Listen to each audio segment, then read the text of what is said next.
পরিবারতান্ত্রিক রাষ্ট্র ব্যবস্থা গঠন না করার প্রতিশ্রুতি দিয়েছেন বিএনপির ভারপ্রাপ্ত চেয়ারম্যান তারেক রহমান। বিএনপি ক্ষমতায় গেলে প্রধানমন্ত্রী সহ কোনো ব্যক্তি ক্ষমতার অপব্যবহার করতে পারবে না বলেও জানান তিনি। বিএনপি রাষ্ট্র পরিচালনার দায়িত্ব পেলে দেশের প্রতিটি নাগরিক স্বাধীন মত প্রকাশের সুযোগ পাবে বলেও জানান তারেক রহমান। বাংলাদেশে আর স্বৈরাচারী ব্যবস্থার পুনরাবৃত্তি ঘটবে না বলেও জানান তিনি। মাইদুর রহমান রুবেলের রিপোর্টে থাকছে বিস্তারিত। রাষ্ট্র কাঠামো মেরামতের ৩১ দফা প্রস্তাবনা নিয়ে রাজধানীর একটি হোটেলে এই সেমিনারের আয়োজন করে বিএনপি। রাষ্ট্র সংস্কার প্রস্তাবনায় নাগরিক ভাবনা শীর্ষক অনুষ্ঠানে যোগ দেন রাজনীতিবিদ, শিক্ষক, বুদ্ধিজীবী ও সুশীল সমাজ সহ বাংলাদেশে নিযুক্ত বিভিন্ন দেশের কূটনৈতিক। সেমিনারের শুরুতে স্বাগত বক্তব্যে বিএনপি মহাসচিব মির্জা ফখরুল ইসলাম আলমগীর বলেন, বর্তমান অন্তর্বর্তী সরকার যে রাষ্ট্র সংস্কারের উদ্যোগ নিয়েছে সেখানে বিএনপি ঘোষিত ৩১ দফার অনেকটাই মিল রয়েছে। ছাত্র জনতার একটা সম্মিলিত আন্দোলনের মধ্য দিয়ে আমরা একটা নতুন সম্ভাবনার ডাক খুলতে পেরেছি।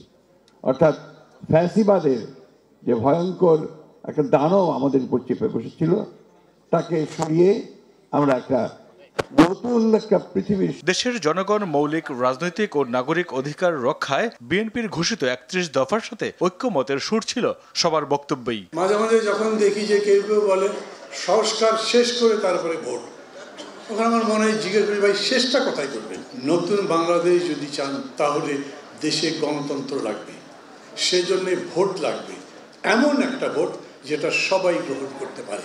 এই ফ্যাসিজম গোটা রাষ্ট্র ব্যবস্থাকে তছনছ করে দিয়েছে। কাজেই এই তছনছকৃত রাষ্ট্র ব্যবস্থাকে যদি মেরামত করতে হয় জাতীয় ঐক্য লাগবে।